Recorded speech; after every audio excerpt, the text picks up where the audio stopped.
Tunnel Blick, what have you done to the earth? Next. Let's see. No, it's not made for children.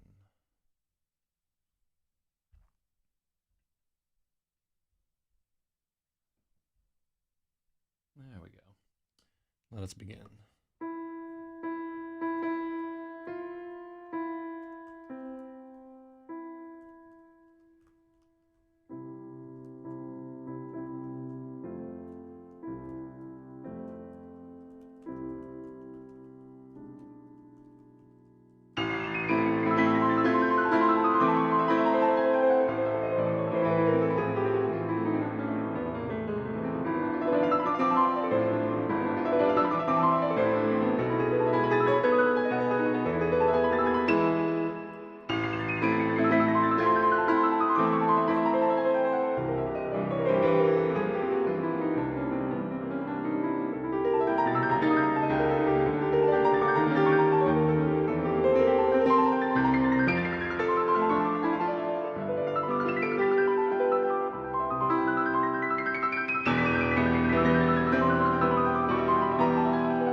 So Stratum tells us, I'm eating meatballs, so if my edit suggestions are meatball related, please excuse me. I mean, that's a good disclaimer right there. And apparently, Logic is building a laser rifle. Uh, yeah, what did I made like a Jamaican meatloaf today, which just means like it has like a lot of spicy jerk seasoning and Scotch bonnet peppers all up in there. Actually like overfilled the baking dish that I was making it in, and just fucking my house smelled uh, like the inside of a barbecue for days, and I wasn't unhappy about it at all. Like all this grease like overflowed and burnt on the bottom of the stove, and now the whole house smells dope. Mm, mm, mm, mm. Yeah, that actually came out really well. I think I put too many eggs in it. And like when I think some people will just use egg white so that there's some kind of protein bonding for the meatloaf to hold together. But I don't like wasting a bunch of yolks, so I just blend up the whole egg and throw it in there. Tacos and peanut butter and honey sandwiches. That's hard to beat right there. I hear that honey's good for your immune system right there. Somebody just gave me a big old jar of raw honey, but it has to be if you got like allergy problems, it has to be from your area. So I haven't fooled around with it. Like when I was sick a little bit ago, this girl I was dating, I got me like this big pot of hippie like honey or whatever, but I never touched it. Oh, yeah, like I get sick pretty often, I guess, and women that I'm dating are always giving me like some kind of remedy or whatever for it. And let me see, I was dating this one Korean girl who gave me some crazy Chinese medicine shit that was just ridiculous looking. It was like this black molasses like tar. And I tried a bit of it and it actually did help quite a bit. I don't know what the fuck is going on. Maybe I was on the mend at that point, but it did help a bunch. But then later she went totally crazy. And well, it was a worse end for her than for me because it just went batshit. I seem to like cooking and talking about it. Have I ever done cooking themed fictional writing? So honestly, I've been searching for an idea that I could fit into 5 to 7,500 words. 5,000 to 7,500 words, because I would really, it would do my career a load of good if I could get published in Analog or Clark's World or some other whatever. And I have the chops for it, like writing wise. I don't, but most of my ideas take place over like 100 pages or like 500 pages or 800 pages or something like that. I'm not a concise writer, and usually like if an idea is interesting to me, like I want to have a character where I can really get involved in it, and I just I don't know. It's just such a short space to make something that I care about. And I don't when I read through these magazines, very few of the honestly the short stories that I resonate with are longer form ones that I'll find in like the magazine of fantasy and science fiction, which will do pretty long pieces. Like some of their pieces have to be upwards of like 20,000 to 30,000 words, and they're willing to like sink that time into a good story, which I really like because around 25,000 words is where I feel like I've got my money's worth, like about the length of Space Tards or Master Arcanist or something like that. That's where I feel like the commitment is decent, but it's not as big of a deal as like, I'm going to read a full 300-page novel or whatever there. So like I really like that for the magazine format. Yeah, maybe I should try to write something in that space.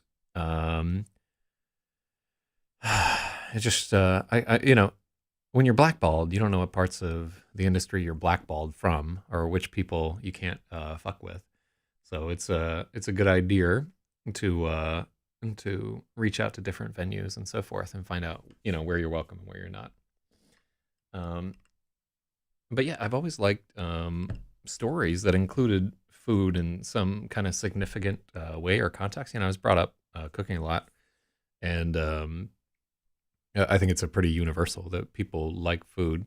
I've talked about this on the stream before, but one of the things that I loved about Hatchet, which is, I think you and I have both read this story, Stratum, was just his struggle for sustenance and the like stomach pains from eating like the gut berries, and his final like mother load when he swims down to the plane and finds like the survival thing and is like fruit juice packets and MREs and on whatever. So interesting point. Am I blackballed or something? So there are, and this is not, I wouldn't say blackballed, but there are definitely some people in the industry who will never ever work with me because they have seen beyond the veil, or just because of who I am and how I come off and so forth. And I'm not a pleasant person, so you have to expect this. But nor am I like a great big polarizing figure. I would guess like most people just don't give a shit about me. But there are definitely encounters that I've had professionally where that person's like, I'm never going to work with you. And generally, they're right. Like, it's a good idea for both of us not to work together. This is definitely on my mind as I'm going through agents, because generally, like, I'll look. So let me give you an idea of how I'm going through agents. First, I just apply to all the men first, whether they're gay or straight, and they'll let you know right off the bat. They can't fucking stop telling about or stop talking about it. Whether they're gay or straight, I think I have a better chance of reaching a man than a woman, just because the book that I'm selling is really fucking in your face, and it talks about sucking dick on like the second page. Um, Sometimes pleasant is orthogonal to honest. Um, Maybe I'm not sure if orthogonal is the word that you want right there. Um, but so I'm just pitching all the men first, because that's how I do it at a bar normally too. And then if they won't go for me, I'll swip to them. And then so first I pitch all the men, and then I pitch all the women who seem like they have kind of like nerdy interests for the most part. Like they list that they're into games, or they have like a deep geeky situation. And then after that, like priority wise, I'll pitch women who are just like traditional agents and so forth, where they're older, they're like in their 40s and so forth. These women are not going to buy my book, but for purposes of stick to itiveness, you got to pitch like all the agents that represent the kind of work that you're like. And then, can you even say this? Like at the very bottom, no, I can't even say that. I can't even fucking talk about it right here, because then I'll just be even more blackballed than I was previously. But yeah, I really do discriminate in the way that I apply to agents, and it's just I don't think that a lot of younger women are really going to resonate with the kind of writing that I do, because it's not very like socially conscious or about POC or fucking LGBT, asexual, demi, whatever, furkin themes and so forth. I don't find that material super interesting. I don't like I've written books that have gay protagonists, but they it's incidental. It's not their whole identity, because like I'm interested in like a different part of people's characters. And I'm not saying that sexual identity isn't a big part of your character or constitutes whatever, but it wasn't a struggle that I ever had. I didn't have that fight in my life, so it's not the particular struggle that I find interesting. Like I like the struggle for survival a lot more, or the struggle to like establish a sense of identity in the face of significant economic challenges and so forth. Those are like the themes that I like. And so as you're pitching agents, there are a few different places that you can take a gander at. And one that everybody looks at is a manuscript wish list, which started as like a thing on Twitter, but it's blown up into like more of a site where oh, hold on, let me take out logic. It's a teenager thing for sexual identity to be the most core component of your identity, or anyone without much life experience. It's all that they have to fall back on. I guess a little bit, and it's not like sex hasn't been like this tremendous driving force in my life, but it's definitely compartmentalized from some of the other stuff that's happening, and it's just as I get older, it's more in the background. Like I write less sex scenes, and the ones that I do write are like much less like yeah, and much more like, look at this fucked up thing that this says about these characters. Isn't this interesting? And like, can we get to like the core of why they are certain ways? Like the if you look at the sex scene here in XEROS and so forth, it's just incidental. It's about somebody feeling isolated from other people and like voyeuristically listening in the background, and feeling less than as a result of their experiences. And to me, that's really interesting for this character. So anyhow, that's how the pitching goes. Generally, there are a couple ways. I have access to an account on Publishers Marketplace, which gives you a listing of all the agents and what sales they've made recently and so forth. And I try to take a look at the people in my genre and see, like, can I relate to this person in any way, shape, or form?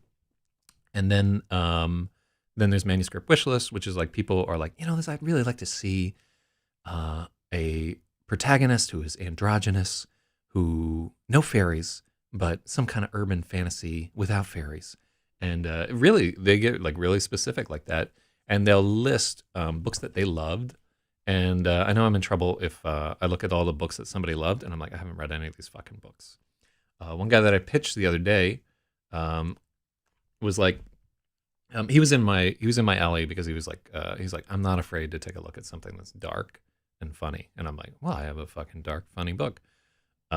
So you do like reading up on these people, and like, oh, they like this and they don't like that. And this guy had listed that he was very into modern theater. Now I'm a theater kid for the most part. And let me adding detail to the degradation through the lack of supply of mood stable. I love that part of it there. But so anyhow, like I was a theater kid. I acted in several plays even after getting out of high school, and I've done a bunch of improv and so forth. And I have friends who are kind of deeply involved in modern theater. And I remember this group where they do sort of high concept LARPing, which are basically just theater games when it comes right down to it.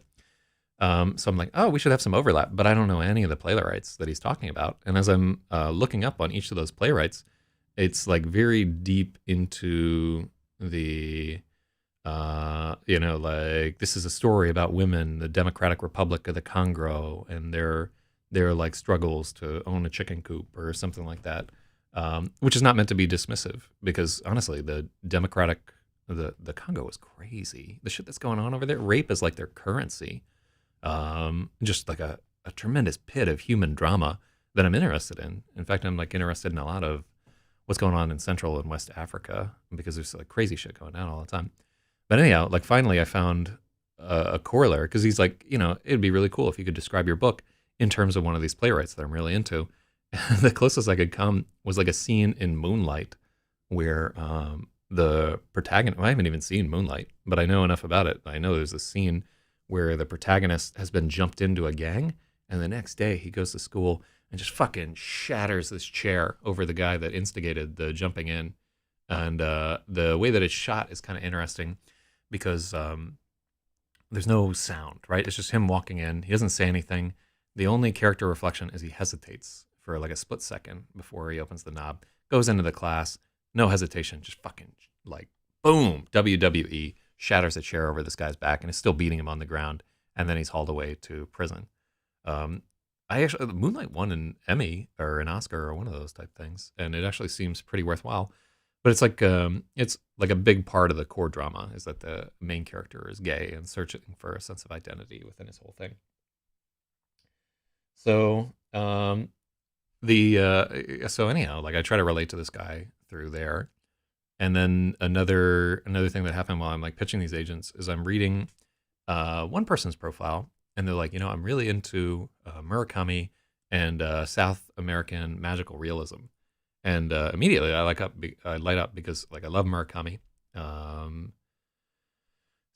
South of the Border, West of the Sun, my absolute favorite of his books right there. I always forget, because sometimes it's either like South of the Border, West of the Sun, or East of the Border or something, or I think it's South of the Border, West of the Sun.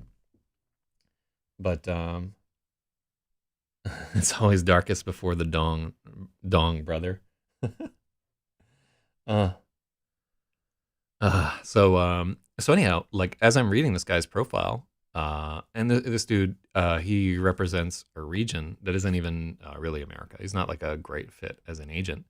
But as I'm reading his profile, I'm like, I just think this guy would really like the book. So I could pitch him from the angle of like, hey, if you like these two things, like I don't presume to compare myself to Gabriel Garcia Marquez or Haruki Murakami, like some of the greatest literary minds or whatever. But I hope that some of my love for those writers shines through in what I've done, because Lemon maybe it's not Murakami-esque, because I don't.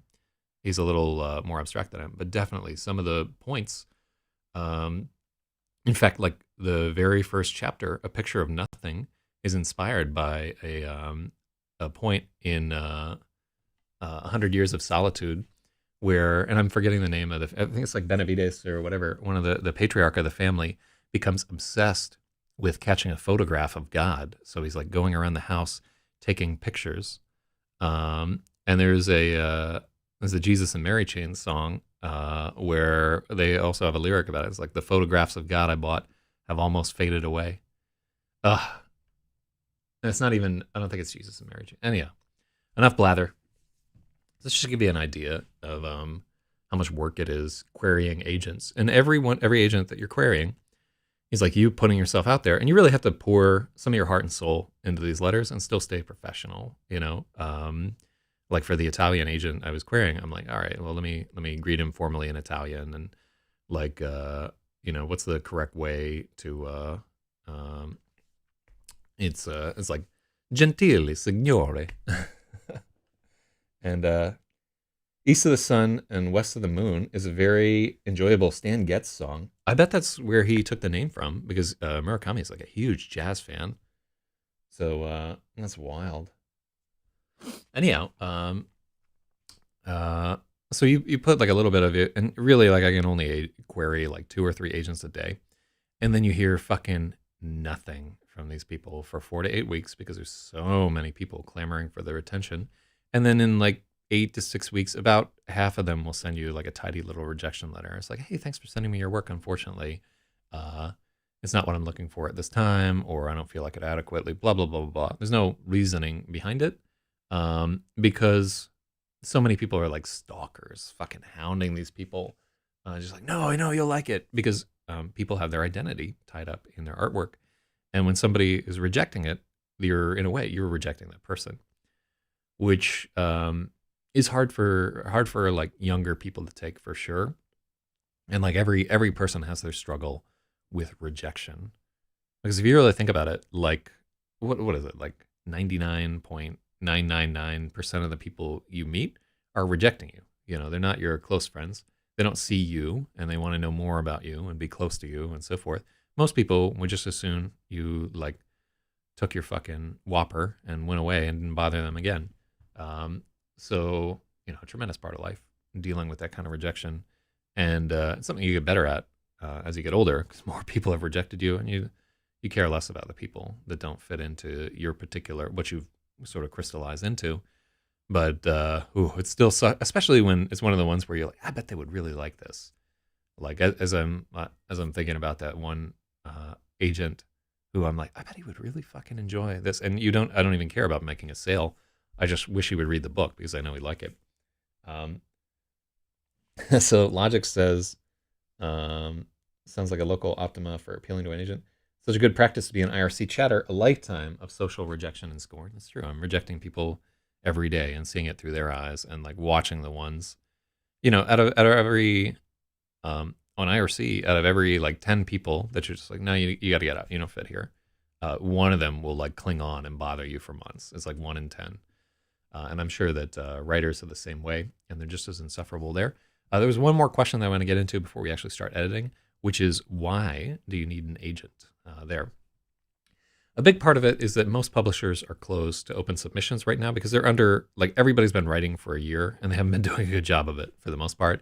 And they're buried under an avalanche of like almost there stories. Like people, because like an almost there story, like one was, this is almost good enough, where they have to like make up their mind. Are we going to take this or not? They got to read through the whole fucking thing and then just realize like, this is too much work to make it a good novel, or it won't sell for our thing. So publishers are buried under that shit. You can look at like every major science fiction publisher has their submissions closed right now.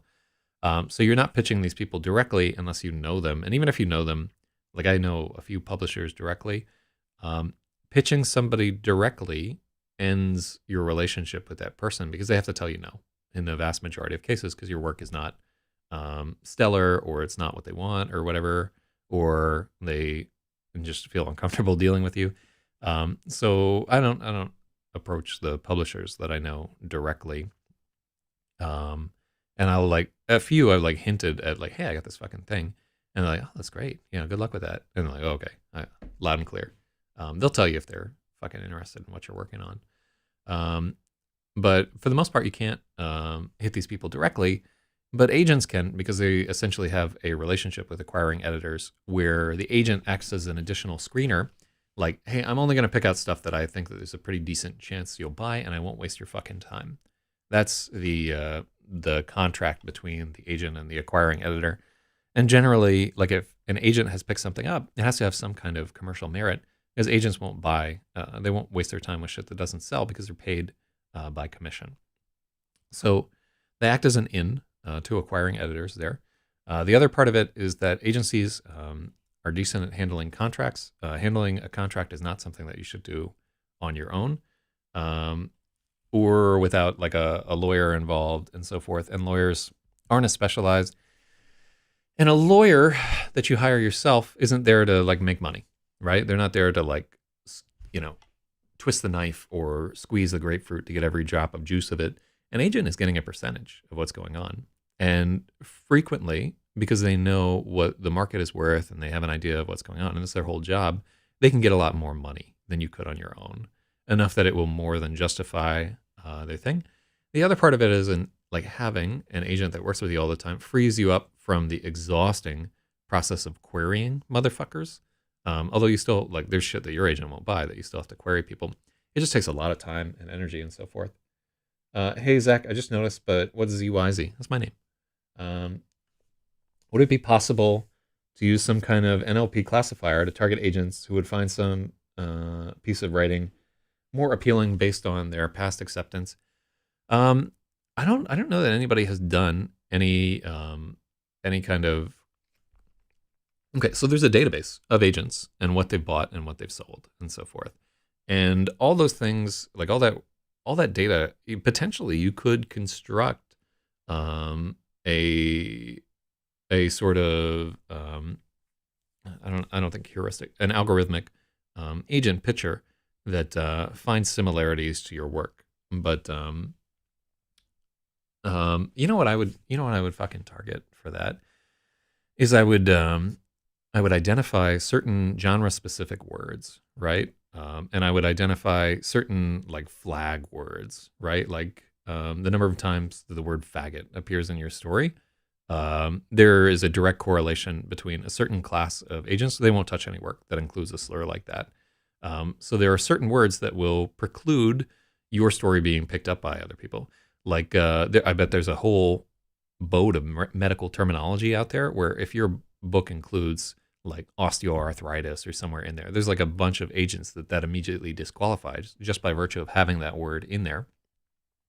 So you have like this is actually like a really interesting idea. You have a huge data set because there's a record of what each agent has picked up and sold on this publisher's marketplace thing. So if you really wanted to get into crunching some numbers, you could probably generate a site that could use like a series of like keywords and word length and number of errors that it detects in the manuscript, and that could, I don't know, get like significantly closer than an unaided human could, because it's a pretty random process. Like it's a lot of like, oh, this guy looks okay in his photo. Like, what books does he like? Oh, okay, well that's similar to what I'm working on. And then you pitch them and like don't hear fucking anything.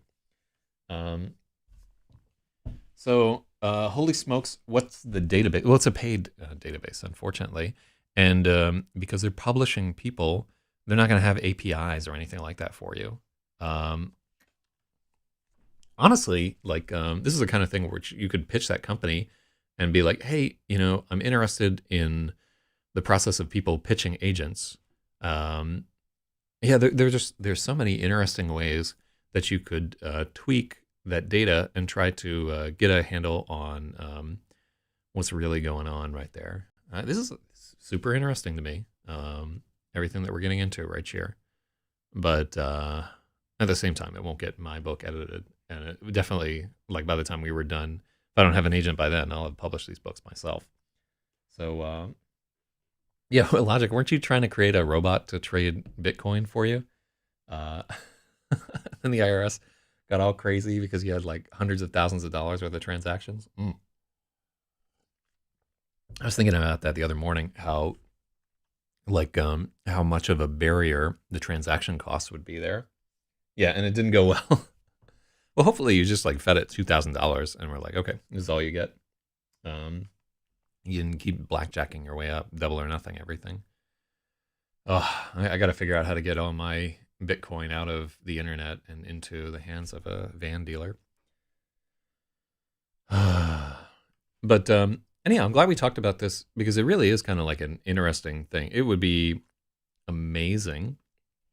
And this is actually something that I think agents would like too. Just a system that did more screening. That I think what you're looking for here is right now the process of querying agents is a lot of self-reporting. It's like me, like, oh, I bet this guy would like this book because he likes this thing and that thing, right? That's just my fucking dumb idea, right? Probably that guy will take a look at that book and be like, what the fuck is this shit? And throw it out the window or whatever. Um, can you send a time when you could stream on sort of chatting thing like Discord? Um, transaction cost is a huge barrier. 0.5% is the insiders with no fees print the money. Yeah, it's fucking crazy right there. And Stratum's job is human classification for various AI and learning models. And right there, I have to tell you, like, as cool as this idea sounds from the outside, it's one of those like very specialized ideas. Maybe it's applicable to really because publishing is like such a small industry and so irrelevant.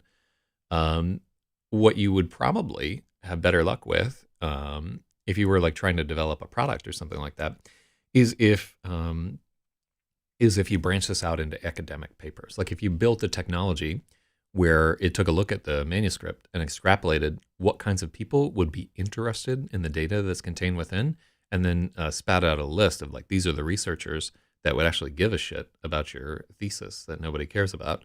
That could be hugely profitable, just because that's another process where it's all based on like self-reporting. It's like, oh, I admire this doctor so much. Maybe he's interested, but that doctor hasn't like opened his inbox in like 10 years or something like that. And so alpha mapping is saying, can you send a time when you would stream on some sort of chatting thing like Discord? It would help. So I don't stream on Discord. Discord's API is closed, right? It's only on, like you can't make it a part of Restream. At some point they'll open it up so you can stream directly onto Discord. Yeah, like if you need to chat at me normally, you can find me on IRC, but like you have to channels and so forth. Well, we've been blogging about this for quite some time. Let me see. How many minutes have we spent? Oh, we only spent no, we spent half an hour fucking around. All right, well, if you spend half an hour fucking around, ZYZ is just those letters. It's Dutch. Mechanical Turk slave people. All right, it's always darkest before the dawn, brother. Shout outs to Scroats. Victory is destiny. They had him still. So in our last chapter, it was revealed that that our protagonist, we found out how he had been imprisoned and what for.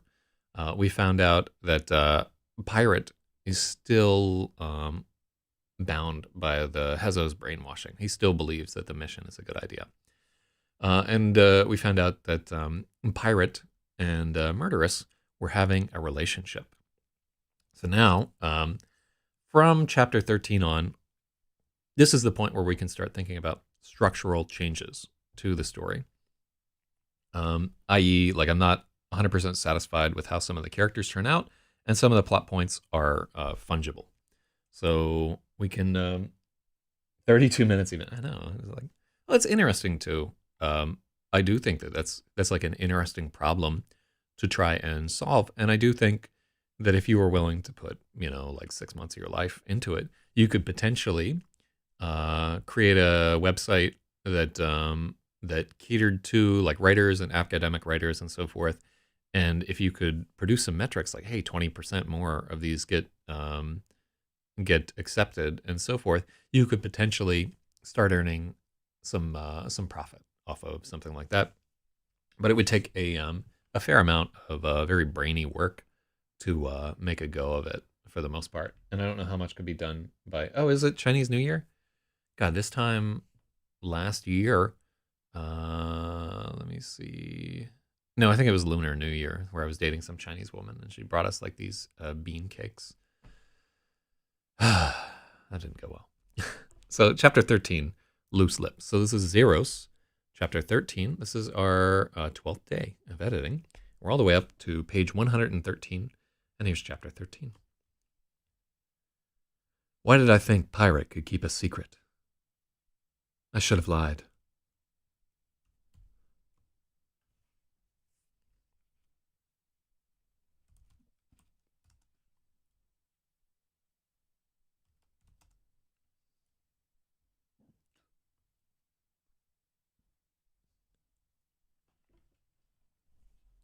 All right, so this needs work. I should have lied.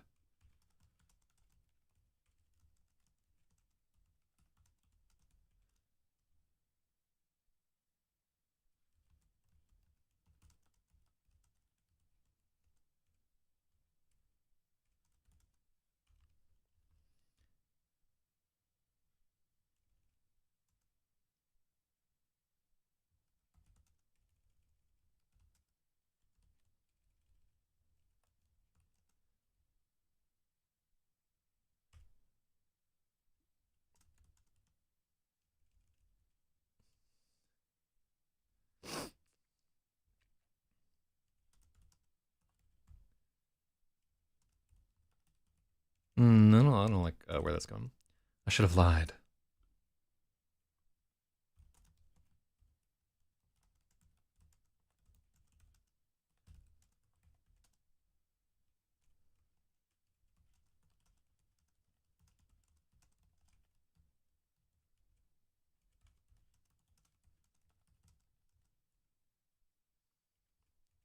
I concocted a fake story to sell him that I used to be in Sec Ops.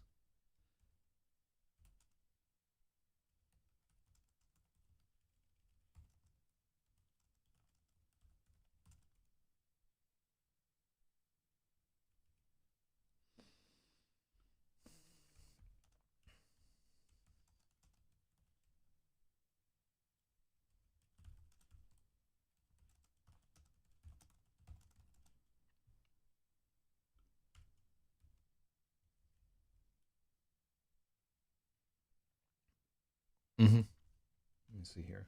Me should be my typo. No, me is Chinese for secret. I should have lied.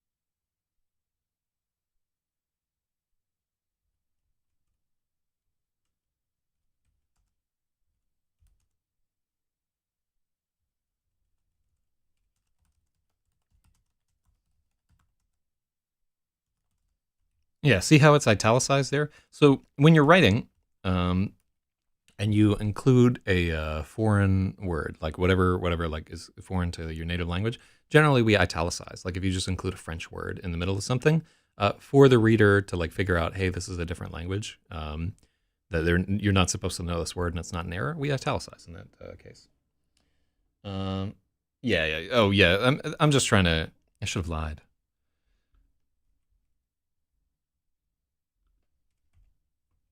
I was going to claim I'd been in SecOps and I'd screwed up and caused a breach that exposed me data to the open nets.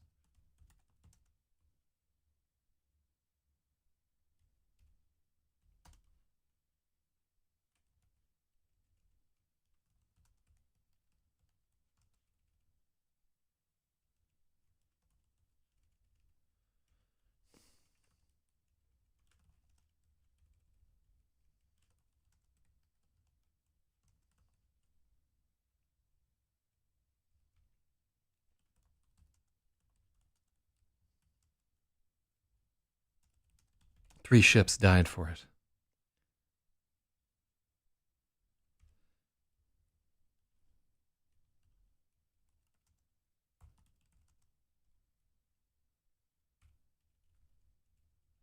So I want something that's like gambling, but not quite there.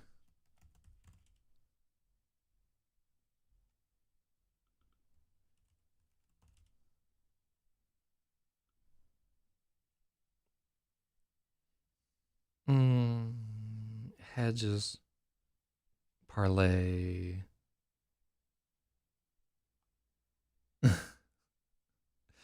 Instead, I got fucked up about how. Yeah, no, that's not a good spot for fucked up.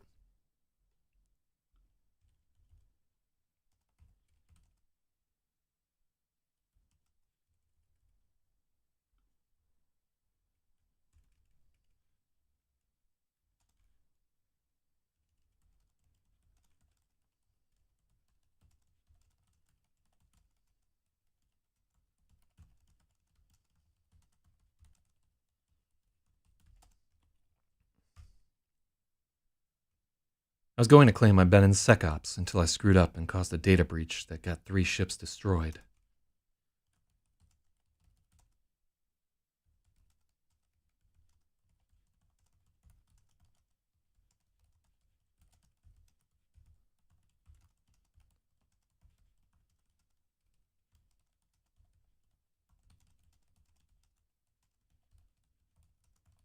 But large enough it was plausible for me to be imprisoned here.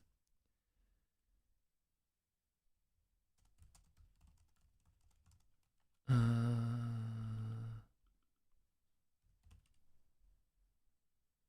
want a noun. Distortion, disinformation, fabrication. Oh, I like fabrication there. Backbiting, slander. I like Whopper.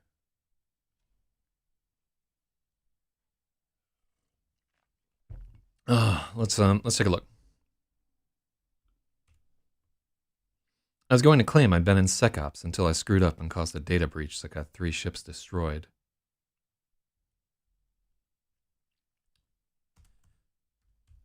Three ships seemed like a small enough number no one would call bullshit, but large enough it was plausible for me to be imprisoned for it.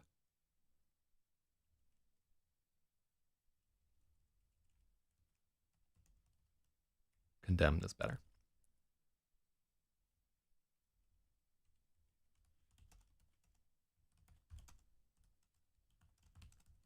But I didn't go with the lie. I got all choked up listening to Pirate go on about how he'd been free, how he was a man, all that rot. I wanted to be honest with him. I like that. I was a fool.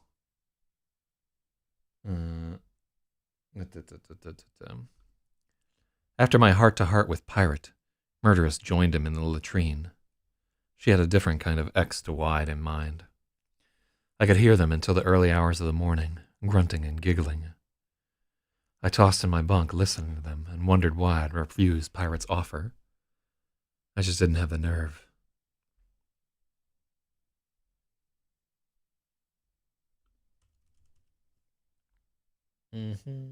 Choked up doesn't need a hyphen. No, I don't think it's hyphenated. Let's scan though.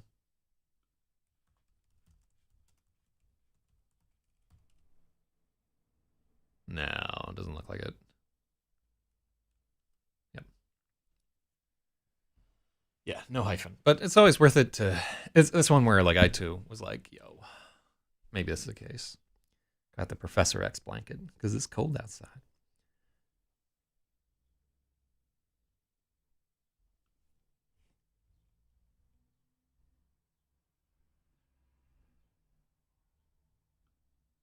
I didn't have the nerve. Oh, so he kind of answers his own question here.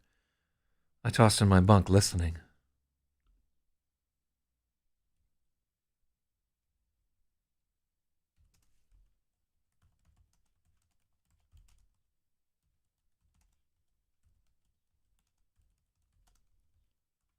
But I didn't have the nerve. There we go.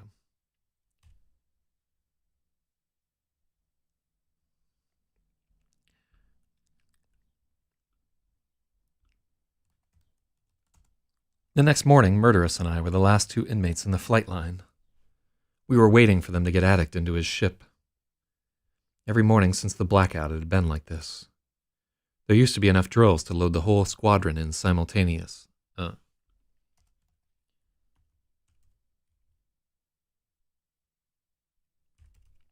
used to be enough drills to load in the whole squadron simultaneously. No longer. Now it was one at a time. The other inmates stood there, naked and shivering in the vast bay.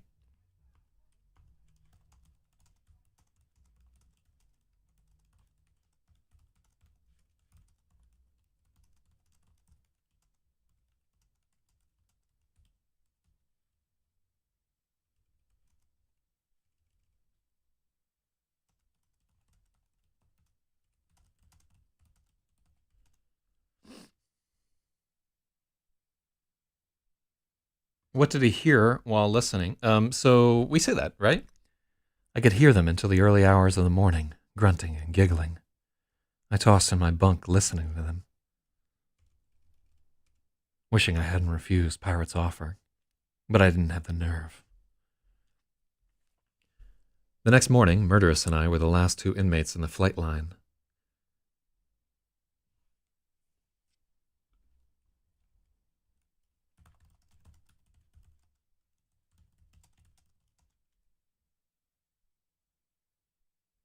We were watching the drills struggle to get Addict into his ship. Every morning since the blackout, it had been like this. Yeah, so it says that it was hours until the early hours of the morning. So they had like a long chat there in the dead of the night or whatever, and then they like are freaking all night long there. Yeah, Pirate's a fucking stud. Oof.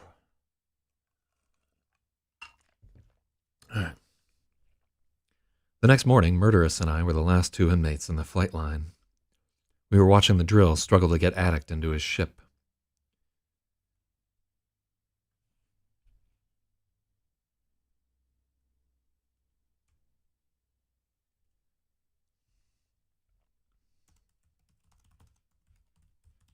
It had been like this since the blackout. There used to be enough drills to load in the whole squadron simultaneously. No longer.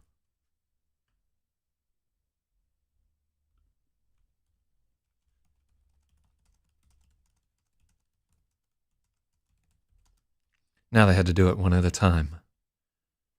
The rest of us had to stand there, naked and shivering in the vast bay, as they waited for their turn. I was always last. The others didn't take very long to load in, except for Addict. Every morning, Murderous and I waited for long, uncomfortable minutes as the drill struggled to get his ship to stop flinching long enough to get him secured inside the cockpit.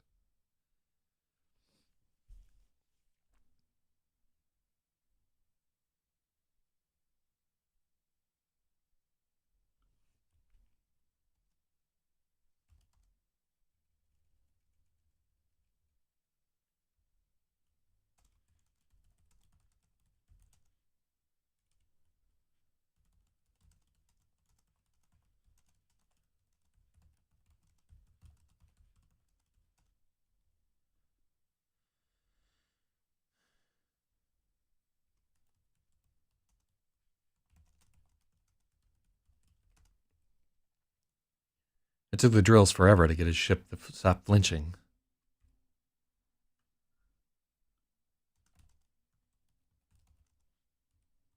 Uh-huh.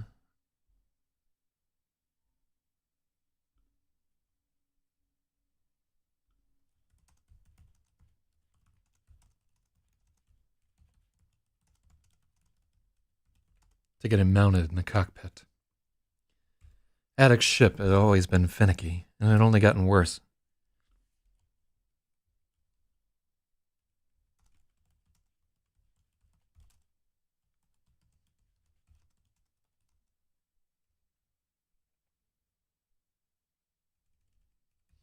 Addict's ship had always been finicky, and it had only gotten worse since Glutton's execution. Perhaps the ship could taste his turmoil. I didn't blame the ship. I wouldn't want Addict inside me either.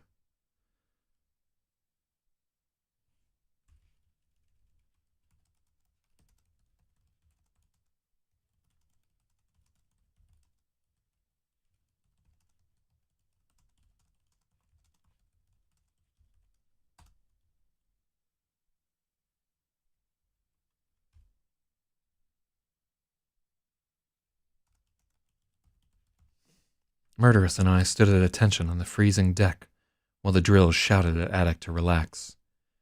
They should have just loaded him in last, but I wasn't about to be the idiot who got beaten for pointing that out.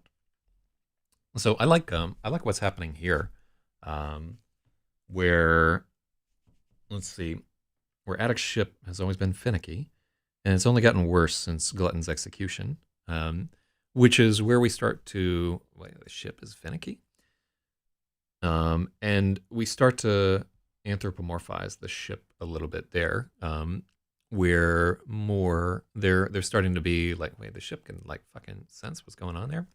And so we start to wonder, like, what does the ship have, like an AI personality or whatever? And remember our previous chapters where we're talking about how there is how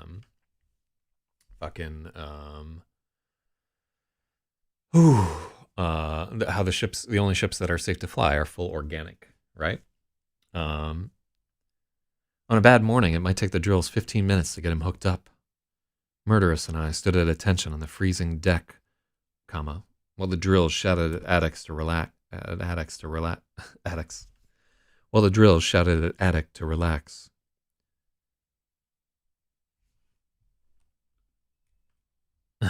So this is a weird.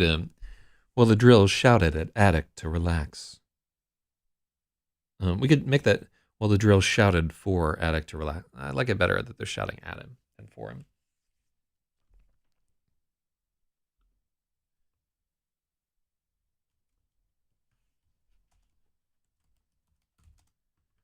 Instead, I spent the dead time staring at my ship, racking my brains for some way to escape in it. Our ships were brand new. Gleaming and flawless like nothing else on the station. The Yama 10 Infiltrator.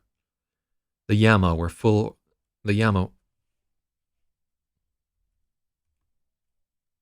I like that they're only the finest, fully organic ships.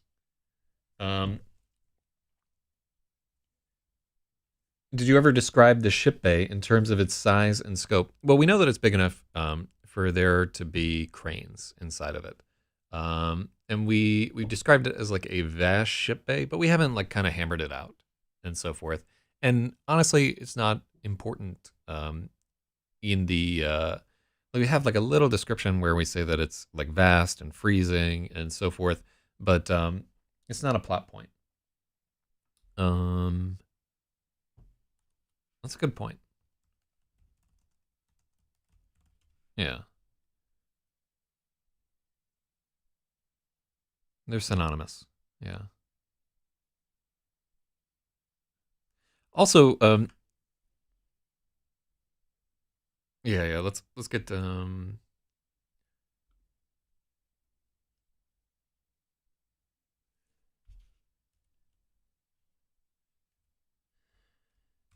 racking. Yeah, so racking my brains is cliche.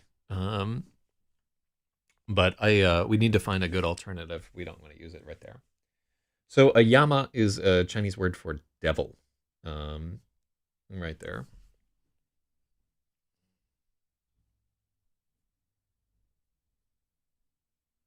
I think we'll keep it as is, like racking my brains. Here, let's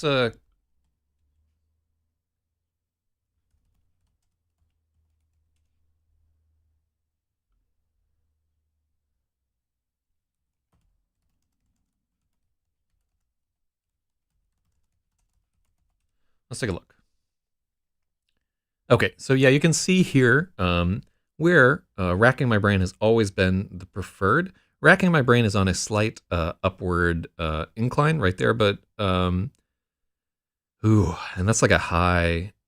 I wonder if there's an aphorism. So you can see that racking is the preferred, but both of them are climbing, and their curve is kind of similar actually right here. So that's awful. I mean, this is just in books, so it wasn't really used much since whatever. The Ngram viewer is fucking amazing for this kind of thing. Antoinette Baker's Lynn, and then I wonder if there's an aphorism thesaurus.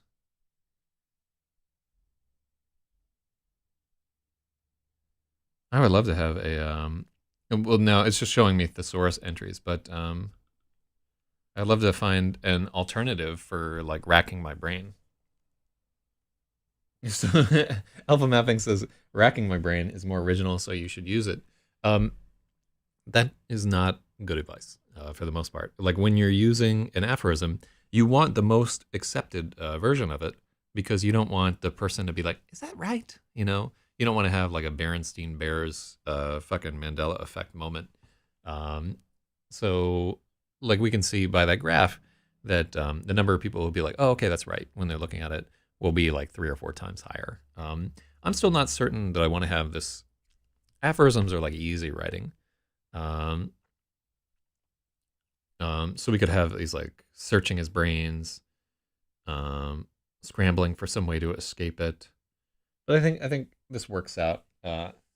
Baron Satan, word searching thus break Zarathustra right now. So this is the first time also that we're describing what the ships actually look like. And normally we would have done this like the very first chapter we talk about the ships. But a lot of this book is meant to be like kind of more of a slow roll, right? Our ships were brand new, gleaming and flawless like nothing else in the station. The Yama 10 Infiltrator. Fully organic except for...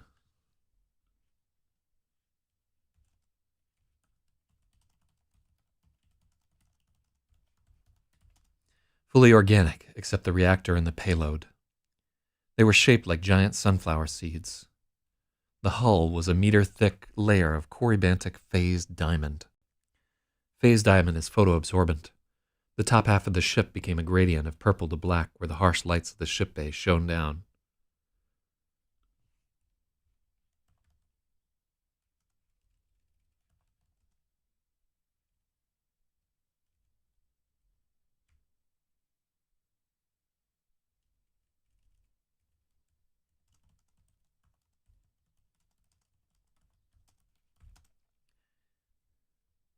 The underbelly was crystal clear.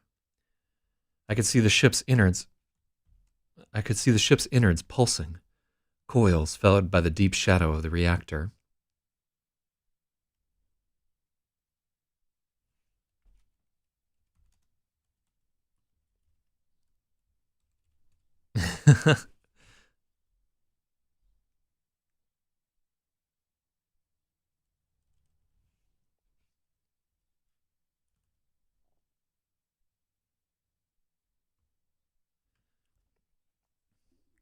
I could see the ship's innards pulsing, coils fed by the deep shadow of the pseudo-mitochondrian power plant.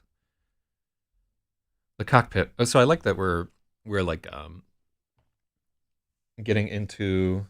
So I wish that your next novel is more politics and nation building than the other stuff. Yeah. So I have political novels out. You can check out The Right to Bear Arms, which is like about politics on a very small and granular level. Or you can check out Hawks at the Diner, which is a very sweeping and political novel. So yeah, like I did 2 works that were just straight political. So you don't even have to wish; it's already been done. The cockpit was towards the seed's point. The canopy was a living lens that linked to our interfaces. There was no instrumentation inside the Yama, only a pair of spur controls and the safety bulb trigger that armed and deployed the bomb.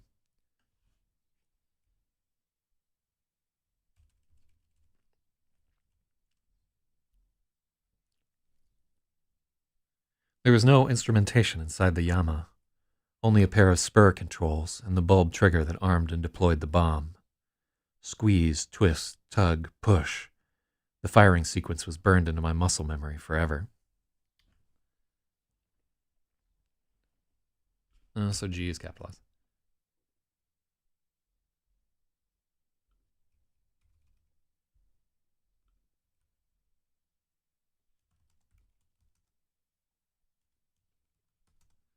As G forces increased during the later stages of flight training, the squadron was weaned off using air tanks and forced to use the canopy frill.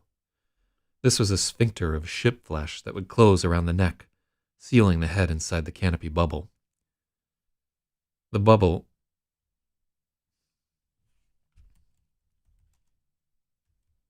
The frill would flood with oxygenated compression fluid. We'd all had to learn how to breathe it. It felt like drowning every time, and our chests would ache all day as the fluid slowly drained out of our sinuses. On the actual mission, we wouldn't use the canopy frill. The whole cockpit would be flooded with compression fluid, and we'd drift in our space wombs. Respiration assist would pump against our diaphragms, so our lungs didn't succumb to the strain of breathing fluid for months. And so I wrote this shit, like, before, like, the whole respirator things was coming out. So once I'd heard one of the drills jawing about how they planned to fit us with gills. I don't know if he was joking. That doesn't need to be in the story. Yeah, that's just confusing at this point, and we're already in like a big technical thing. All right, so let's go through this again, because this is like technical writing, and it's important that the reader get what I'm getting to. Like, remember when I said a few days ago that we were going to get further afield from what people can just understand immediately by reading the story, and now we need to spend more time, and that is a good comma. There we go. As G-forces increased during the later stages of flight training, the squadron was weaned off using air tanks and forced to use the canopy frill. This was a sphincter of ship flesh that would close around the neck, sealing the head inside the canopy bubble.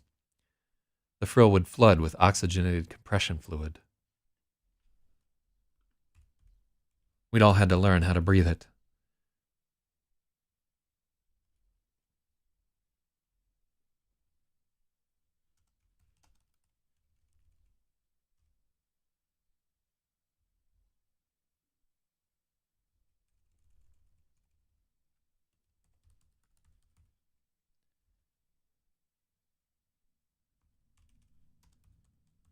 Shout outs to The Abyss, which is definitely where like I originally came up with this thing there. So why are we using the canopy frill with fluid? Why do they need to wean them off of air tanks?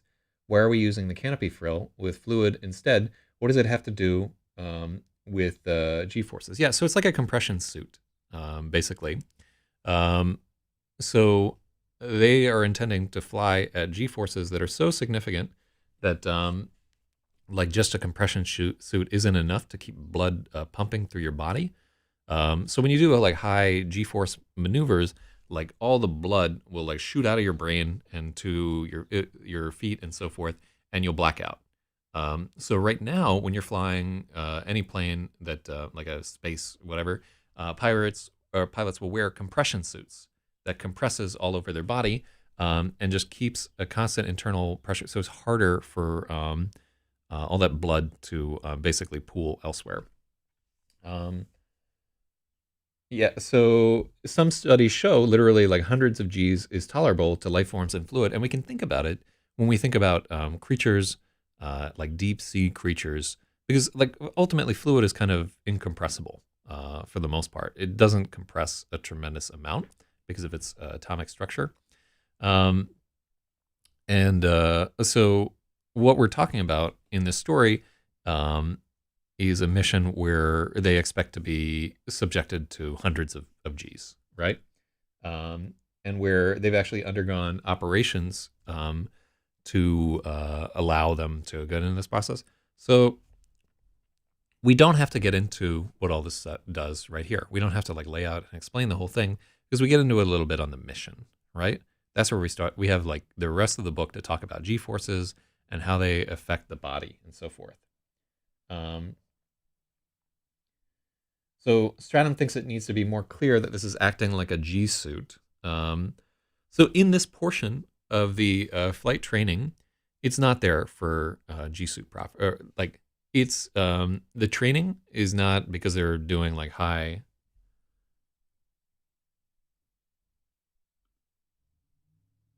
Here, let's actually take out this as G-forces increase.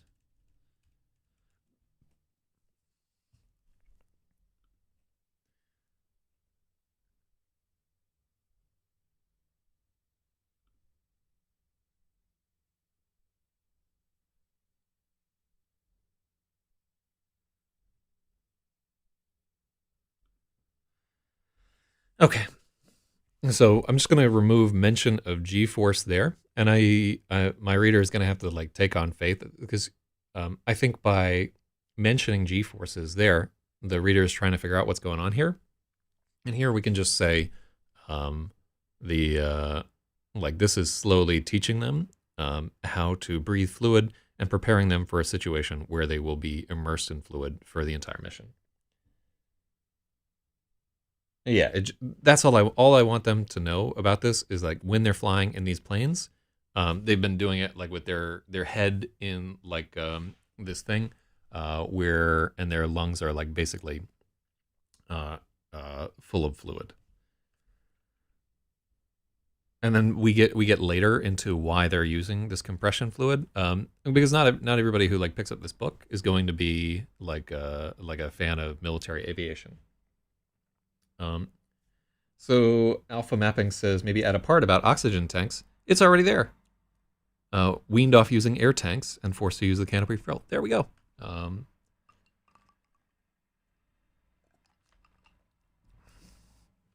Running along the seam of each ship's husk was the field generator, a silvery vorpal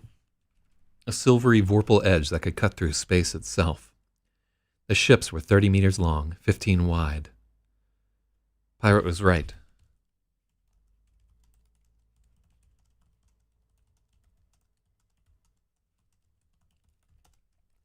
Pirate was right.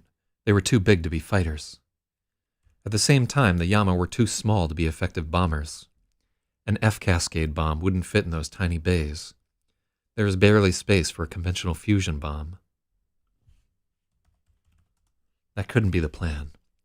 It couldn't be worth all this, just to level a mid-sized city. So Stratum says, I'm familiar with G-suits and that kind of stuff. I honestly couldn't see any connection to any of that before you mentioned it. So this is like, hold on, let me give Stratum.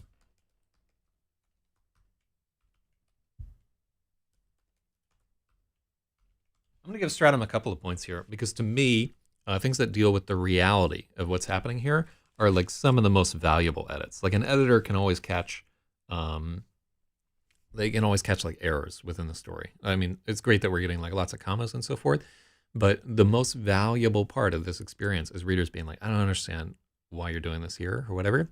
And if we fix that a little bit by taking out sort of the unnecessary mention of G-forces there, the reader can just be like, wow, what the fuck is going on? Because we're not saying at this point what the mission is.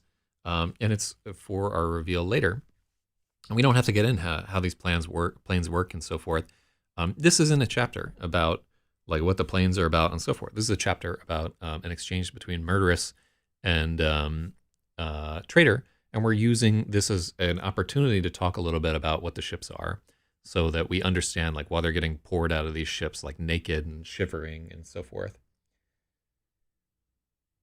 The F Cascade.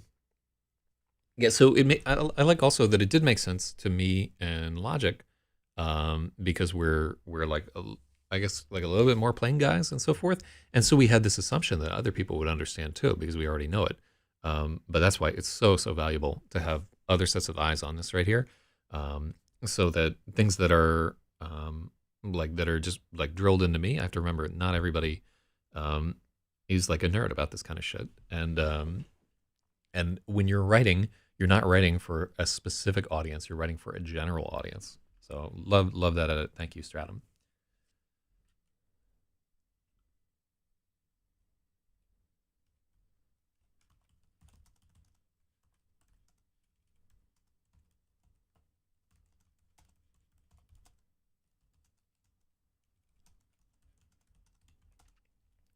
So a few times I've used like what the DU. That shit does not track. It sounds corny as hell. So I'm just taking it out. Whatever the Hezo intended, I couldn't see a way out of it. Many things made the Yama unsuitable for escape. First, I couldn't simply hop in one and turn the key. Loading up for a flight was a careful process of aligning the hood interface with my implants, cathing up, and being exactly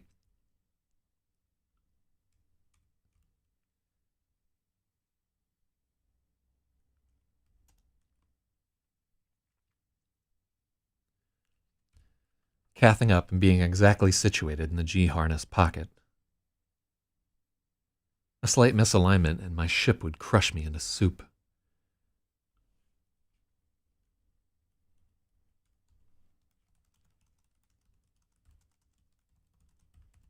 And that was just for a training flight. On a long-term flight, I would be in homeostasis. There would be rectal and feeding tubes, a special coating applied to my skin to keep the ship from digesting me.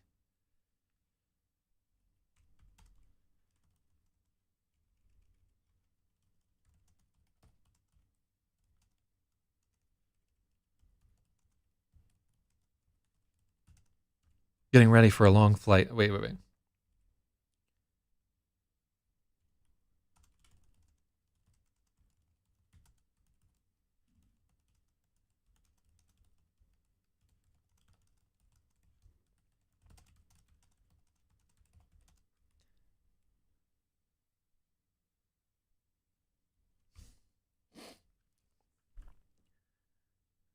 So let's look at the suggestion. Replace F Cascade with the F Cascade. No, we don't even say what an F Cascade bomb. This is like one of those like saying fucking C beams in Blade Runner, which has always come to my mind. But yeah, we don't elaborate on what an F Cascade in, and we certainly don't want to like give it the definite article.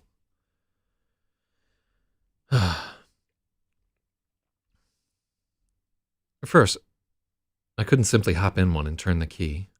Loading up for a flight was a careful process of aligning the HUD interface with my implants, cathing up, and being exactly situated in the G-harness pocket. A slight misalignment and my ship would crush me into soup. That was just for a training flight. We can just take out this. We don't gain anything from there.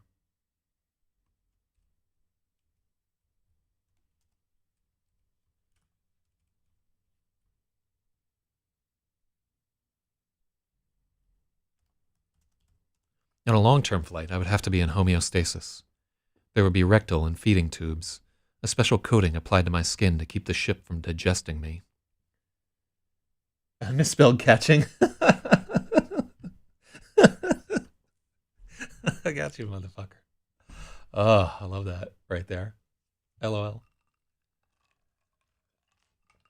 Man, Die for IRC has been wanting me to play this song on the show all week. There were 100 different steps of preparation that were impossible to do on my own. Even if I could convince someone to be my conspirator, they too would need someone to load them in, or they'd be stuck on the station or face a terrible reprisal. Which member of the squadron would be willing to die for me? None of them, I was certain.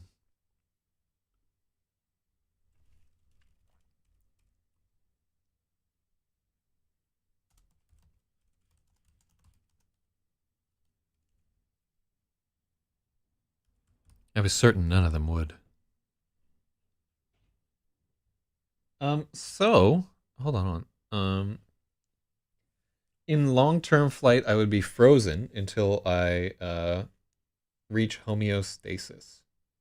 Well, why would I just introduce cryogenics out of nowhere?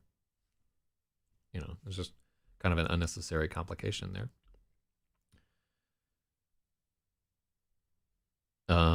I love our use of homeostasis right here too. It's just like it's such like a neat, weird symbiotic relationship with this like living ship. This is all super cool to me. And like later you get into the reasoning, like why are they doing this? You know, like why have they made these like meat ships? It's not a stylistic choice. They've been forced to do this by the circumstances of what's going on, and I find that super interesting. One of the neat things about war is like the adaptations that it forces in technology. Those are some of like the neatest parts of World War II, like the race for the Enigma machine and creating all these decoy inflatable tanks and so forth, and sonar and radar, and it's gangsta. Even if I could somehow steal my ship.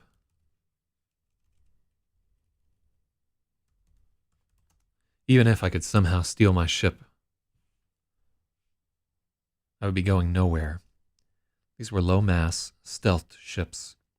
The reactors were tiny, minimal emission units, incapable of independent FTL. So FTL is like faster than light. In some stories, you would like sell it out, but in military science fiction, everybody who picks up this book should just understand uh, this initialism right off the bat.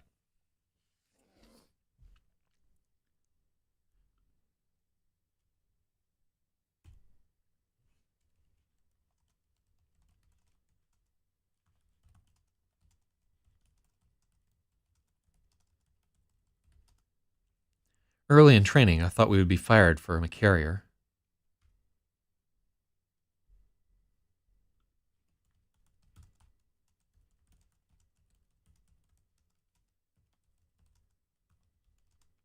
Early in training, I guessed we would be fired from a carrier ship, but we never trained on carrier launches. The later it got in the training, the more certain I became they weren't going that route.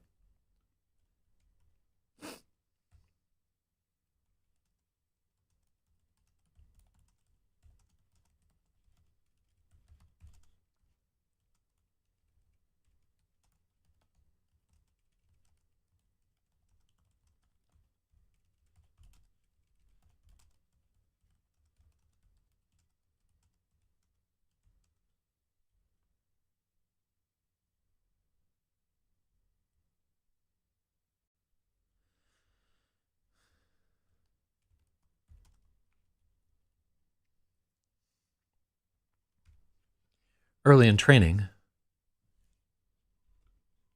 assumed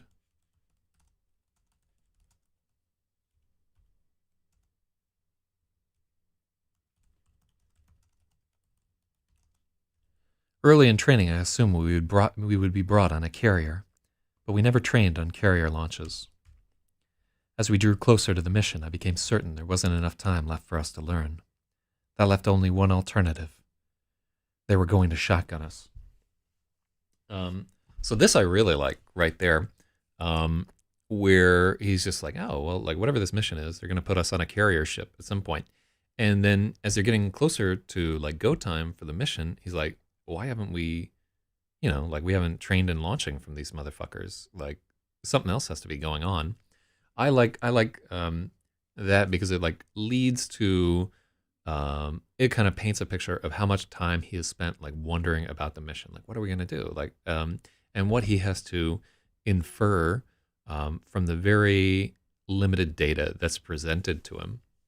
And a lot of this book is about Trader trying to scramble and figure out what's going on because he's not getting any information from what's going on. The book began with him from a look in Suros's face being like, oh, we're losing, right? And it's just like a core part of this character. He's making inferences that maybe some of the other inmates are not. Uh,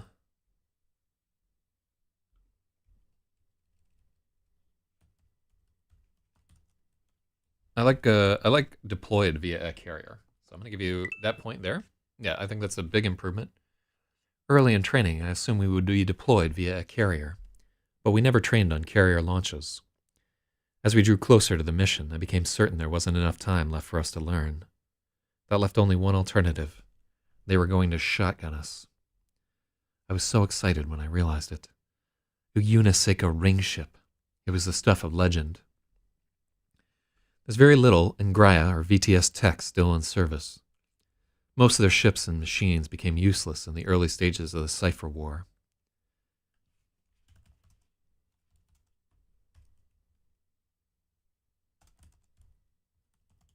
They were too complex and presented too many vulnerabilities. The Hezo tried to harden some of the more essential machines, but they were bailing water. The Hezo tried to harden some of their more essential machines, but they were bailing water. As the Hezo's empire spread, there were fewer and fewer people who understood the understood the underlying is like a that does not track right there.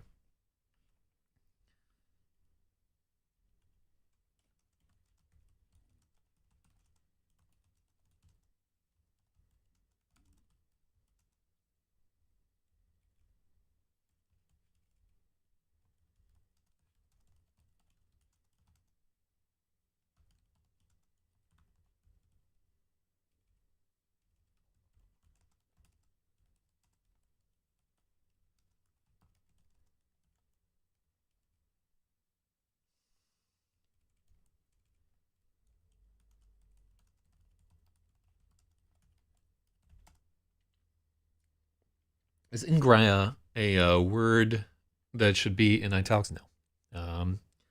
So the PNG is one of the VTS and PNG are previous empires that the Hezo has piggybacked off of. PNG is the Policia Ingraya, and VTS we have no idea what it stands for. We never get into it. Um, they're just they're just like kind of like frills on this whole thing there. But you get an idea that the Policia and Graia were into some creepy shit because they were brewing up super soldiers, and you get an idea from like the description of the bulldog that the VTS were like really scrappy. But funnily enough, exactly the reason why the UI industry is failing helplessly in the biggest companies these days. Nobody in UI understands their pile of abstractions. Um, yeah. I like that we're getting into grokked at the abstraction layers and so forth. All I know is that you shouldn't date anybody who works in product or UX. Just don't date them. Let's save yourself a lifetime of suffering. As the empire aged, there were fewer and fewer people who understood the ancient technology.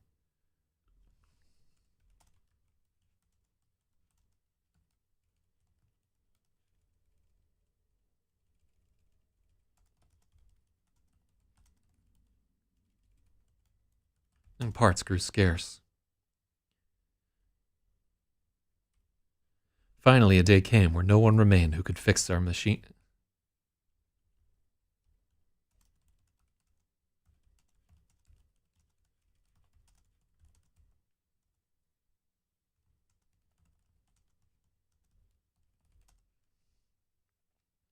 Finally, a day came when there was no one left who could fix the machines. We witness it every day in the microcosm of our prison. Love it. We can take out any longer. VTS are the Breen from Star Trek. So and like I like that logic is like picking up all the like little filaments of history with previous empires that come through here.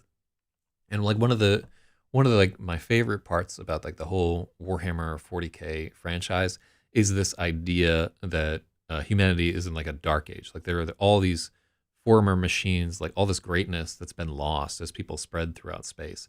All this technology that people have forgotten how to build as they were sundered and separated.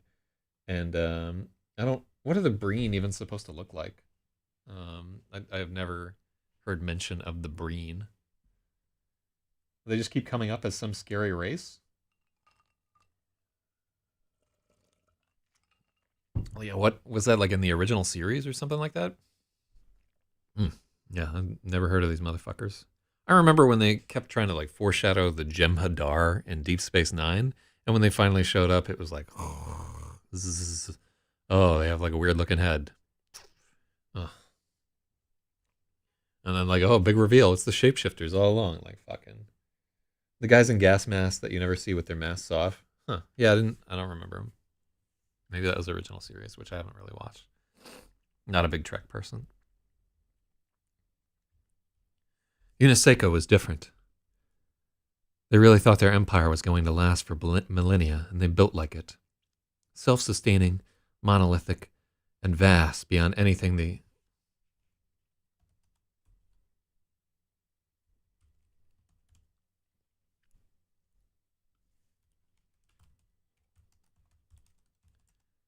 Their ships were self-sustaining, monolithic, and vast beyond anything... I almost need a like M dash there. They were shown in DS9, Voyager, and Enterprise, and they live in cryogenic suits. Yeah, never heard of these motherfuckers. And vast beyond anything in the Empire.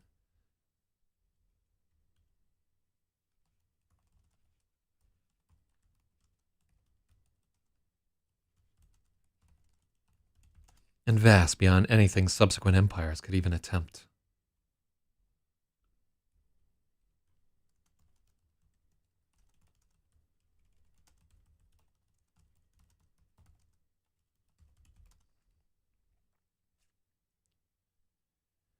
The entire Hezo collective prosperity sphere was built on the backs of stolen Uniseca freighters and the guns of Uniseca frigates.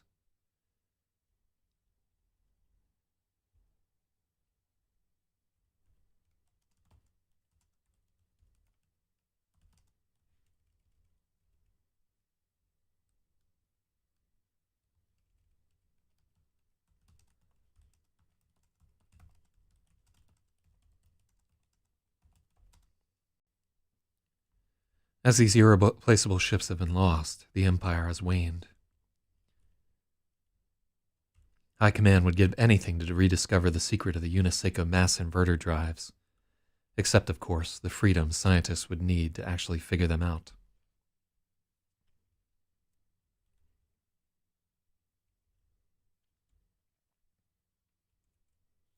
High Command would give anything to rediscover the secret of the Uniseca mass inverter drives, except, of course, the freedom scientists would need to figure them out. Ring ships are another Uniseca technology that we can't begin to understand, much less replicate. There are only a handful of functioning pairs left in existence. Each is comprised of two gargantuan ring-shaped ships, requiring a crew of 1,400 to operate.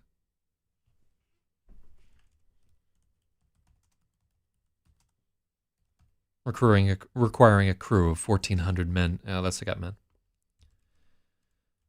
1,400 to operate. It takes hours of meticulous alignment and hypercharging batteries to fire one. When they work, everything inside the cylinder of space between the rings is propelled at some ungodly multiple of c, faster than any other known drive. When they fail, it's cataclysmic.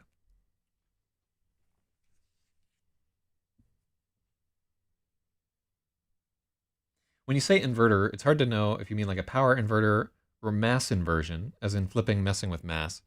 Well, we say mass inverter, right? Yeah, it's hyphenated too. Secret of the Uniseca mass inverter drives. Like, yeah, I don't think anybody's really gonna get hung up on that one there. Um,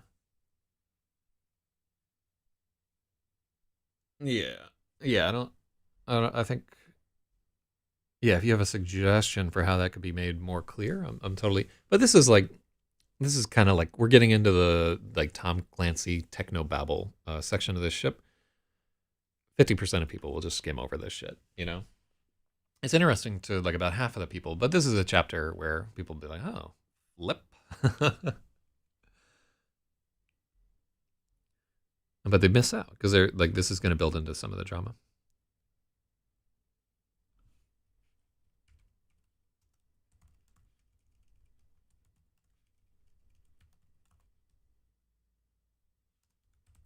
It takes hours of meticulous alignment and hypercharging batteries to fire a ring ship pair. When they work,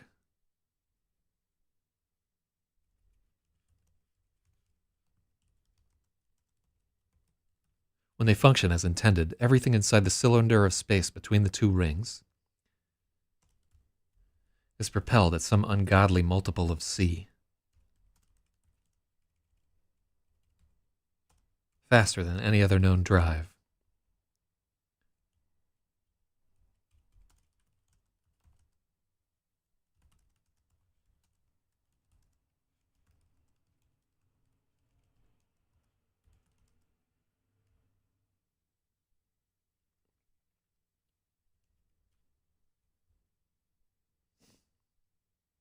Yeah, let's just take that part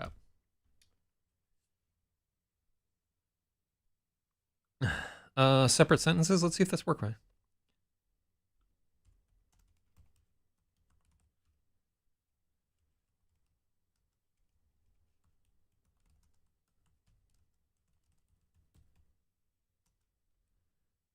Anything except the freedom.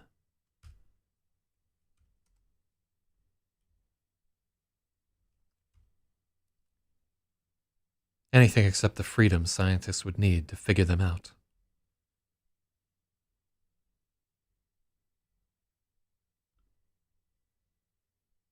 I don't think that's an improvement.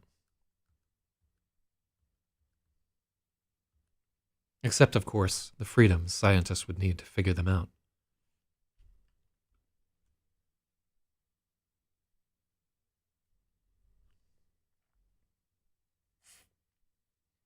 Yeah, let's leave that. I don't think that's a huge shit.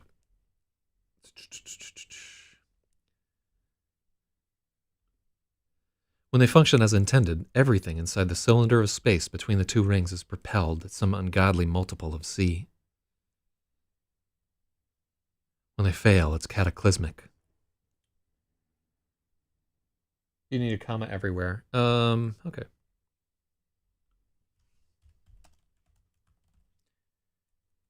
Anything, except, of course, the freedom. Yeah, that's better. All right, I'll give you that. Yeah. Let's see. When they fail, it's cataclysmic. If the Hezo was willing to gamble a ringship duo on us, it meant we really were their Shishan play, their last hope. That's Our Lady of Shishan.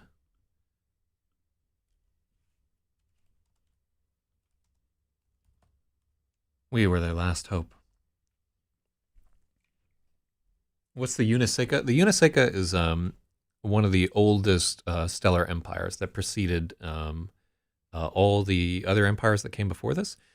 We hear about them first in the context of a battle called Blazar, which is like an ancient battle between where each side brought like 1,000,000 different ships, and they went at it in a battle that lasted for like 2 or 3 years. And at the end of it, it essentially like tore a hole in space time and created this vast nebula where nothing that flies in ever flies out again. So, oh, hold on, yeah. Anything except the freedom scientists would need to actually figure them out. Anything except the freedom scientists would need to figure them out.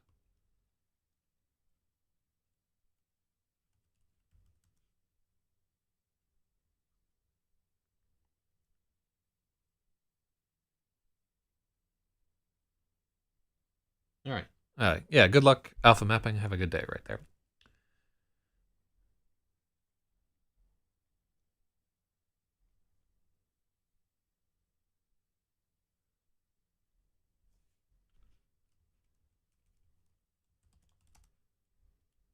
UNESCO freighter mass inverter drives.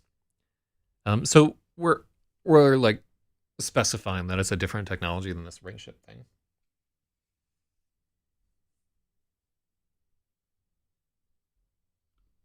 Anything except the freedom scientists would need to actually figure them out. Yeah, that almost sounds like a Jeselnik joke. Anything except the other day in my car I hit a dear friend of mine.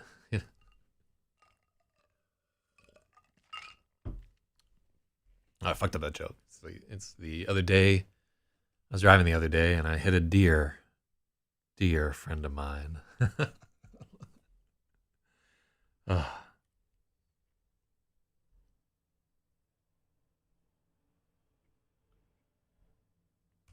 I had always wanted to see a ring ship in person. Now the sight of one would mean certain doom.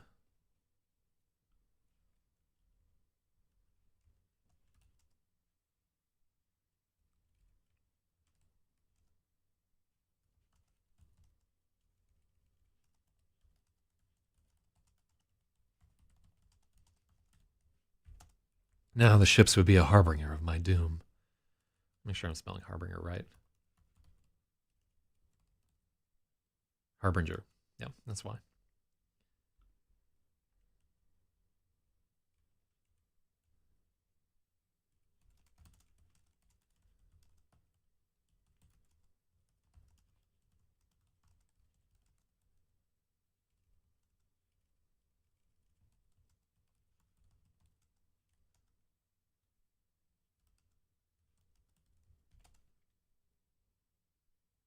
It says Uniseka a lot on that page. Do we need to say it so many times? Oh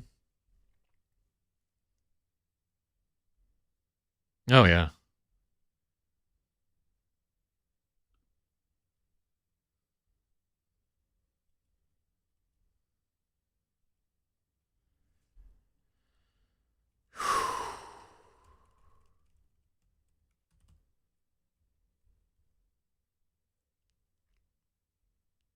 Yeah, it has to be. I don't see a single one that we can cut.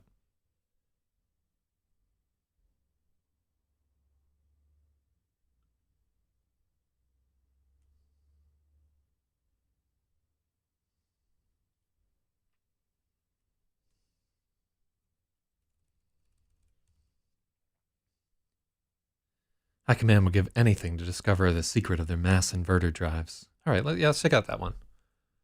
Anything. Yeah. Okay. I think that's worthwhile. Big Stratum.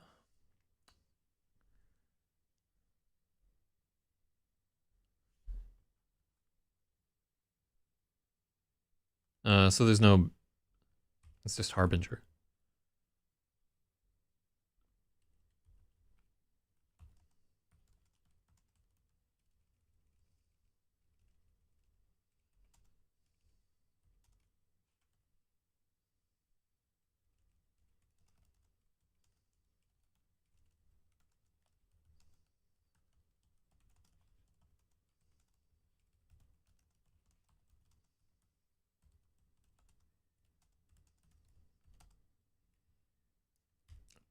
Though I knew they were harbingers of doom. The ring ships would be bristling with elite troops and guarded by frigates. Once they arrived, there would be no chance of escape. I needed to come up with a plan before then. All along, I'd expected that I would be Yeah.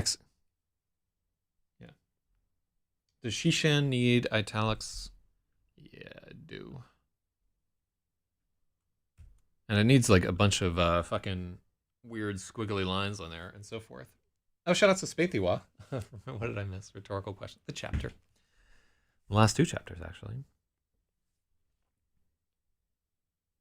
Once they arrived, there would be no chance of escape.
I think we use rat like somewhere else.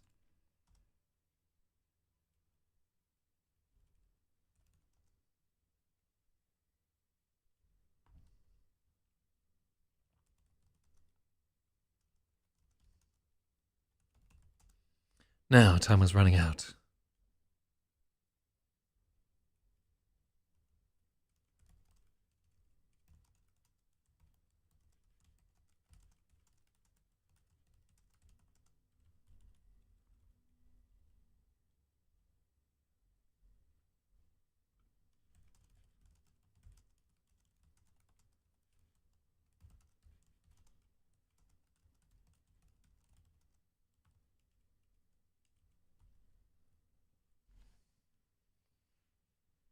Mm-hmm.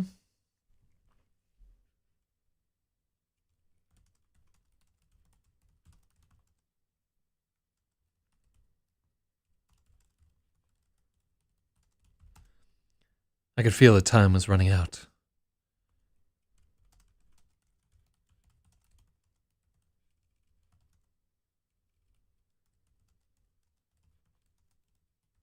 I was consumed with. Yeah.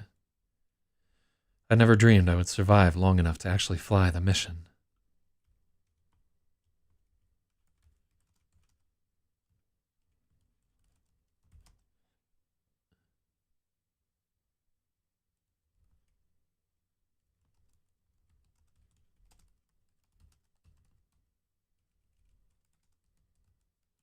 Escape was imperative. I like that.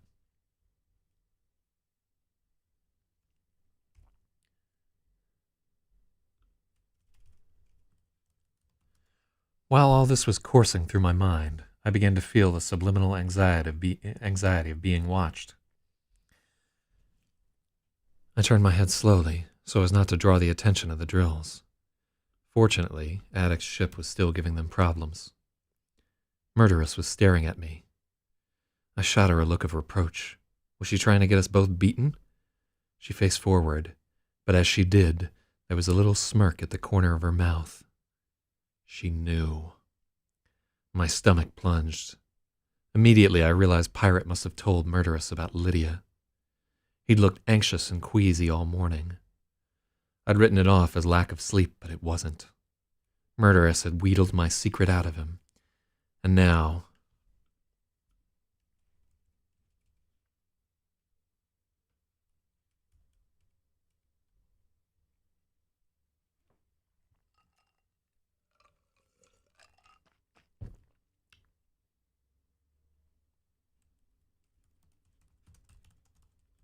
And now he was consumed with guilt. For good reason.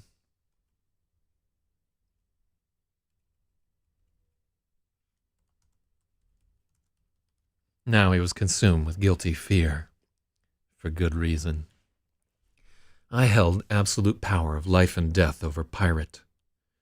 2 words to XEROS, and Pirate would spend forever tumbling naked through space. Latrine vent. Staring into the void through exploded sockets, his loose lips frozen wide in an eternal scream. A wicked smile crossed my face. How he would suffer.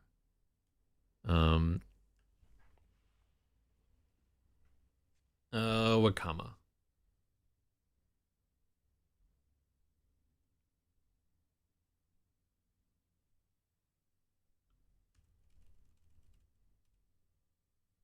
But I wasn't. Oh yeah, we can get rid of that.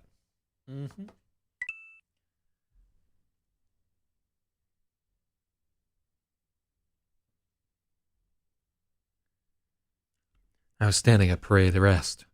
Behind my back, my hands were tightening into claws. What about Murderess? I could inform on her too, but she was right next to me. The drills were 100 meters away.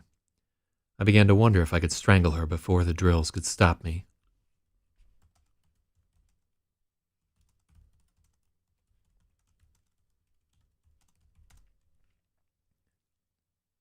I began to wonder if I could strangle her before they could get close enough to stop me.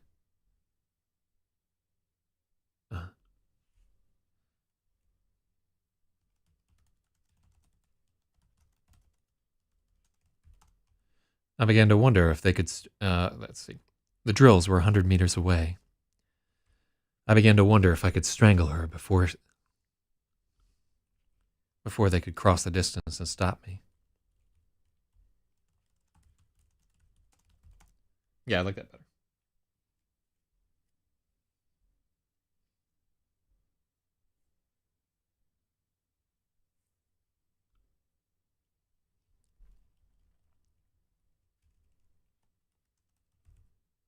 I could inform on her as well, but she was right next to me. The drills were 100 meters away. I began to wonder if I could strangle her before they could stop me. My vision was going red. I could almost feel my hands closing around her neck.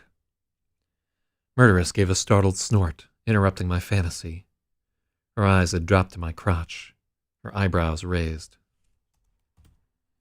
I realized I'd become aroused. The shame of having my secret revealed, the thoughts of violence, and her mocking stare had set me off. I couldn't let the drills see me.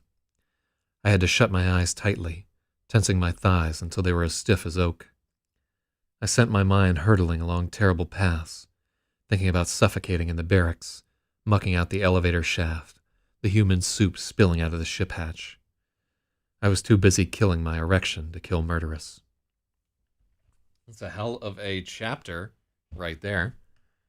He's really saved by his boner right here. Let's go, not to belabor the point, but because it's an exciting chapter, let's go through this. I was standing at parade rest. Behind my back, my hands tightened into claws. Yeah. Yeah. In fact, this is all in fucking passive voice.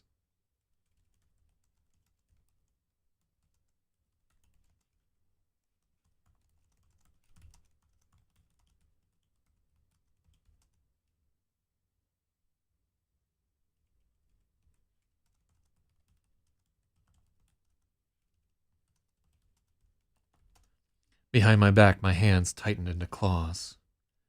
What about Murderous? I could inform on her as well, but she was right next to me. The drills were 100 meters away. I began to wonder if I could strangle her before they could stop me. My vision went red.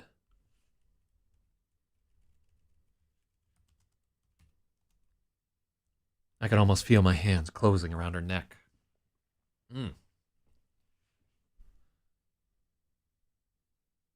Murderous gave a startled snort, interrupting my fantasy. Her eyes had dropped to my crotch, her eyebrows raised. I realized I had become aroused. The shame of having my secret revealed, the thoughts of violence, and her mocking stare had set me off. I couldn't let the drills see me like this. I had to shut my eyes tightly, tensing my thighs until they were as stiff as oak. I sent my mind hurtling along terrible paths, thinking about suffocating in the barracks, mucking out the elevator shaft, and the human soup spilling out of the ship hatch. I was too busy killing my erection to kill Murderous. By the time they got Attic loaded in, I had a handle on it. As they walked Murderous over to the ship, I glared at her back, practically incandescent with hate.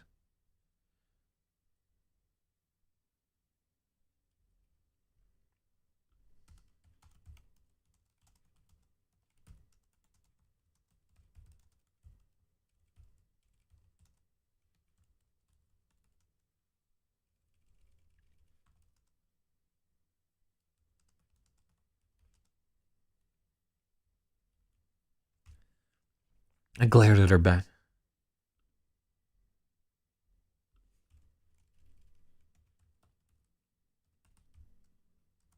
I glared at Murderous's back as the drills walked her to her ship, practically incandescent with hate. I desperately wanted her to crash. I hope she hit a...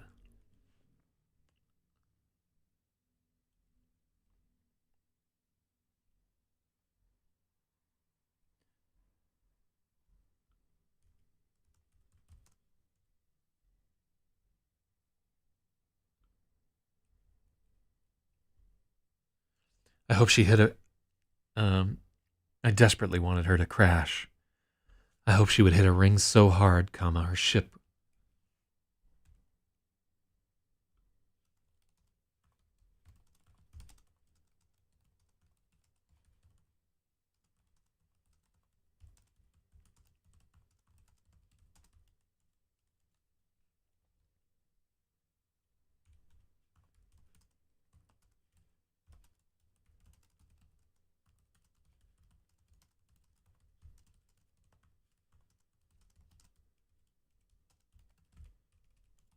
Okay, cool. By the time they got Attic loaded in, I had a handle on it. I glared at Murderous's back as the drills walked her to her ship. Practically I don't think...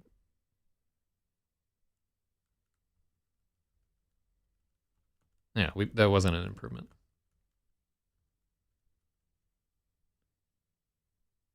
As they walked Murderous over to her ship, I glared at her back, practically incandescent with hate. Yeah, that's better than we had it.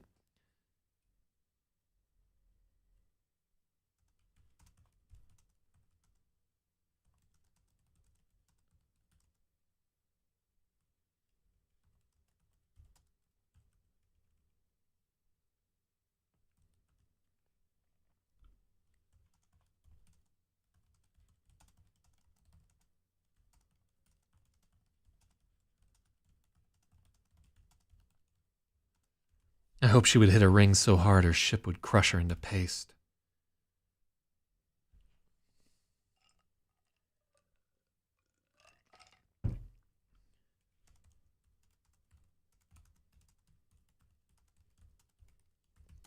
I desperately wanted her to crash into a ring and get crushed into a paste. Instead, I was the one who hit a ring, consumed with emotion. I had to force myself to breathe the compression sap more slowly.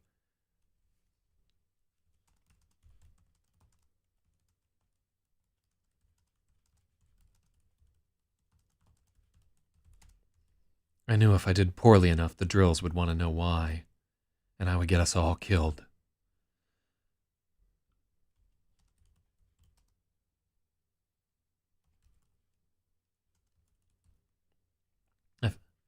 Okay.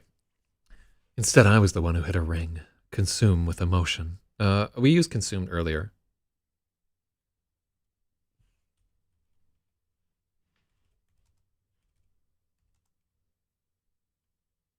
So instead of consumed,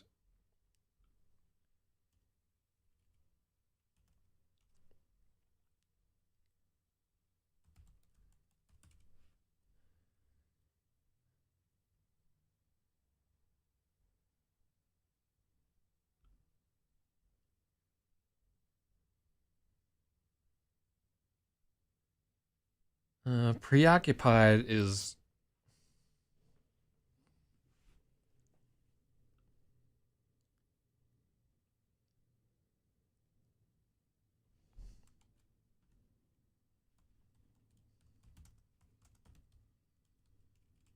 bewitched by emotion. I like a bewitched there because it's over a witch.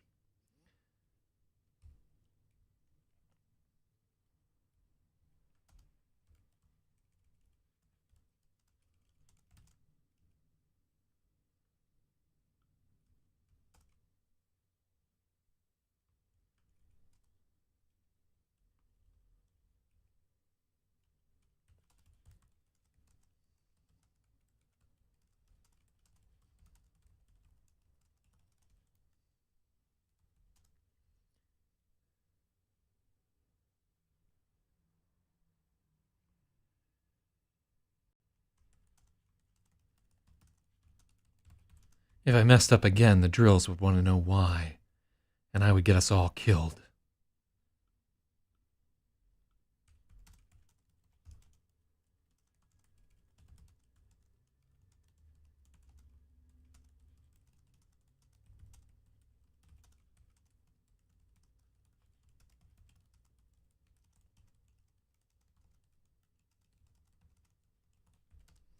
I finished without another error, but it was my worst time in months. When they pulled me out of the ship, sputtering and shaking, I noticed the rest of the squad was all staring at me. Everyone knew. I hated him. I hated her. I hated them all. Ooh-wee. Shit's about to get real here in the XEROS program. So it's about a 7-page chapter right there. And let me see. So that's Loose Lips. Shoutouts to Murderous.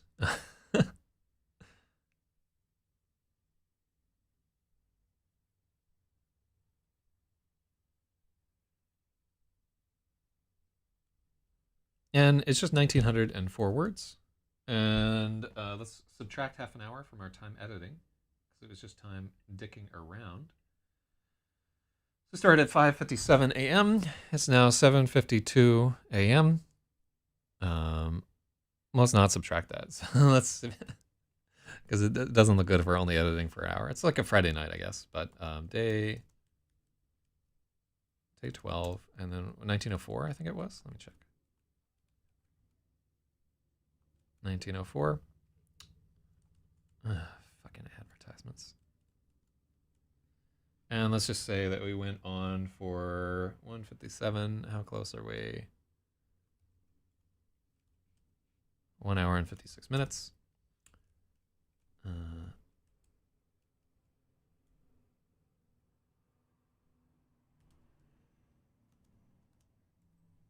And then it's chapter 13.